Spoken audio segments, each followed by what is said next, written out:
Now we have come, this is the second session. What is inside or outside? Now we have come, there is a mirror. There is a mirror. We are standing in front of the mirror comes in and our image is visible. Now we turn our heads and only our image is visible inside the mirror. And only our image is outside. Why do we turn our heads and only our external image is visible? We do not need to do anything to the image that is inside. Now, it is the same in every situation that a psychological reflection has occurred to us. In whatever situation we are in whatever situation we are involved in, an image or a reaction related to that involvement. All this has occurred in our mind. It is like an image that can be reflected in a mirror, like a reflection. Something has occurred in every moment. We do not need to correct that reflection. The reason for reflection can be corrected. There is no need to correct reflection. Similarly, we can't do anything about our psychological reactions. We have to correct all the external aspects that may be physical. We can't just leave it as it is. We don't need to do anything about psychology. We have to understand it. Now, it's the same with a certain mother. She was in Coimbatore before. I don't know where she is now. If you ask her what she would say about her, she would say that she was a direct disciple of Ramakrishna Paramahamsa in her previous life. Now, in this life, she has not done any kind of meditation, penance, or spiritual practice. But suddenly she would go into a state of samadhi. She would go into a state of ecstasy. Now, she even has some disciples. Then, once, that mother called me and said, "They talked about how I get a state of ecstasy. When that state occurs, I feel like I am God." What does Valalar say? There is a supreme state, like the tip of a needle, that is the highest state. He says that I feel like I am in that state. What do you think about this? They asked me. Then I told them, if you come to me and tell me that this happens to you naturally, without making any effort, without knowing it, then it is true that you are a little higher by birth. There is no doubt about that. If you say that an average person should have such an experience, it will not happen. They will do some yoga feats. All such experiences will happen. If you say that you can have such an experience without doing anything, then you are a gifted person. There is no doubt about that. But at the same time, do you suddenly feel sad in response to having such an experience? If you say that tension, anger, fear, or some unpleasant emotion or something happened, is there no difference between that and this state of ecstasy? This is all a psychological expression. All these things can happen. Whatever happens, it can happen. If you think it was a good experience and you start holding on to it, it will make you collapse. That's why you should be careful about your experiences. Don't show it as a good experience. It came right. It's not wrong. It came the way it came. It should go the way it came. It's good. So don't think of it as a big deal. Now, they also said that I have had many experiences like this and have developed many diseases and problems in my body. Sir, they also said that. Now, if you tell me what it is like, all these emotions that can occur psychologically, the boat should disappear. That's all. You have to see what came up and what came down. There is no need to look at the image you see in the mirror and say, what is high and what is low? It is not the people outside the mirror who are high and what is low. When you come into the mirror, everything is just an image. There is nothing high or low. This is high, we can fix it. This is low, we have to get rid of it.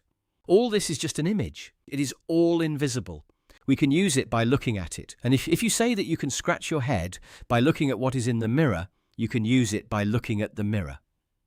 Then, depending on our emotions, we have no work to do.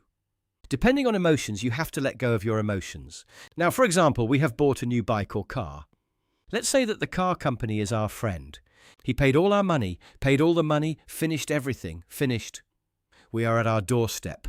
A lightning strike came at night and the car was completely burnt down. Now, we can't even claim the loss. We can't even claim the insurance. Damage is damage.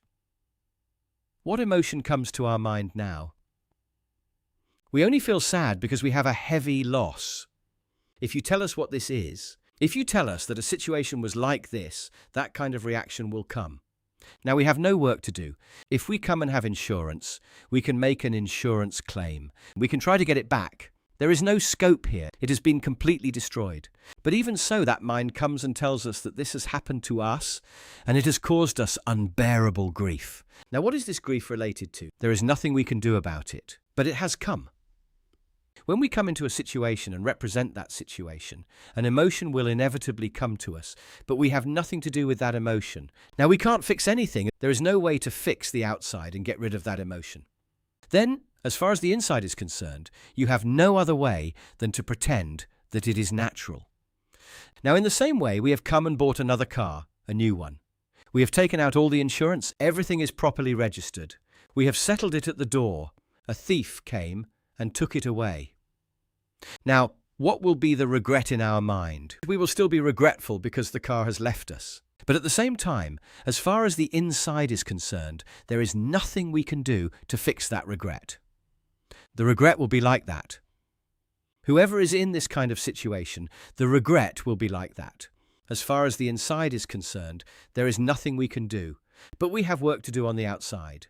Now, you come and file a proper complaint, you try an insurance, you do something to get back the item or that value. On the outside, we come and think, act, do everything. And how to act, you can make a plan. You can execute that plan. You are the one who is inside. We don't need a plan. If you are natural, it is enough. If you are natural, it is enough. How does the mind calm down? How does everything come and take care of itself without tension? All this comes and we don't have any work there. So you don't need to make any plan. You don't need to make any effort. If you understand that, it is enough. It is natural. It is all the work of God. If you understand that, everything will be easy for us. Even though we have taken all these problems upon ourselves, we face so many problems. In every problem, there is a psychological aspect and a physical aspect. Now, let's come here, let's discuss a little and take our journey further. Anyone else who is interested can come and buy it. You all sit down. Now, in the last session, we came to our problem and said that there are two aspects. One is the physical aspect, and the other is the psychological aspect. Now, for example, we go to our shop and want to buy a pen. We ask a shopkeeper for a pen. He takes a pen and asks how this pen is. We look at it and say, I don't like this one. Show me another pen. Now, we come here and we don't like that pen. Then there is a psychological aspect. He says, show me another pen. Then there is a physical aspect. Now, if we come to us and say that we don't like that pen, we just ask for another pen. We don't need to do anything. Now, we may come to that store and we may not like any pen in it. What can we do? We can go to another store and say, I'll look at it. Now we have two different sizes. If we come to the store and we like the pen they show us, we can buy it. If we don't like it, we can ask for another pen. If we don't like any pen in the store, we can leave the store and go to another store. Now it's the same with us. Whatever problem we have two choices. One is the physical aspect, and the other is the psychological aspect. When we come to this psychological aspect, we don't need to do anything. We only need to pay attention to the physical aspect. Now, someone comes and talks to you in a way that you don't like. His speech is giving you trouble. Now, you don't need to come and talk to him. If you hadn't spoken to him, you wouldn't have heard what he was saying. Then there's no problem. If he says that there is a situation where you need to talk, you come and talk. If that talk is giving you trouble, then what can you do? If he comes and says that you are talking like this, it is difficult for me to talk a little differently. You can make a request or tell him not to talk like this. You can give him a warning or you can stay away from him. In this way, you can take whatever physical action you want, but if you come and say that he is talking, my mind is suffering, so how can I get rid of this mental pain? Then it is an unnecessary struggle for you. Therefore, we come and do nothing more than this psychological aspect. We only need to fix the physical aspect. Now, if anyone has any doubts about this, then you can ask the question, sir, what you are saying is applicable to an individual person. But when it comes to a social problem, now a politician is talking wrongly, we are having trouble because of what he is saying, then we cannot change him, only our mind. You are correct. If a politician says something wrong, and you are having trouble because of what he says, what can you do? You can ignore that politician. You cannot watch the channel he speaks on. You cannot read the newspaper he speaks on. Or you can come and start a movement against him. He can come and defeat you in the next election. You can take any physical action you want. But if you come and say that I am having trouble because of what he says and you are fighting inside your mind, then there is no use in that. Question, sir, now there is a problem in a family. There is a problem between the husband and wife. Then both of them should change only their psychological aspect or not. Answer: yes. Now, if you say that it is a problem between the husband and wife, both of them should come and change their psychological aspect. Now, the husband comes and the wife should be like this. The wife thinks that the husband should be like this. If both of them come and lower their expectations, the problem will not arise. But if only one person changes and the other does not change, the problem will not be solved. Therefore, both of them should come and change their psychological aspect, and at the same time bring some changes in the physical aspect. For example, if the husband comes home late, the wife gets angry, and the husband tries to come home early. If the wife comes and the husband comes late, the wife should ask the reason for it and behave accordingly. In this way, both of them should come and bring some changes in their physical aspect. If both of them come and change their psychological aspect and physical aspect, the problem will not arise. Now, our question is, when we meditate, many thoughts come to our mind. How do we control those thoughts?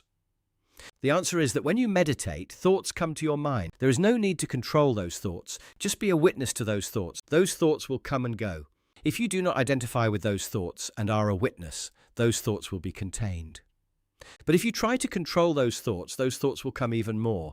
So when you meditate, be a witness to the thoughts that come to your mind. Is there any other doubt? Thank you.